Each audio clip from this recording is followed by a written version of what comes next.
জীবনযাত্রায় কখনো তোতা পাখি হতে যেও না,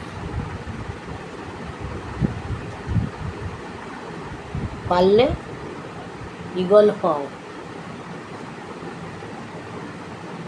তোতা পাখি অনেক অনেক ভালো ভালো কথা বলে, কিন্তু সে উঠতে পারে না। আর ঈগল কিন্তু খুব নীরব। নীরব হলে কী হবে? আকাশে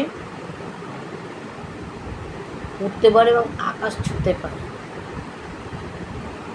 তা কোনটা বেশি প্রয়োজন? আকাশ ছোঁয়া তো।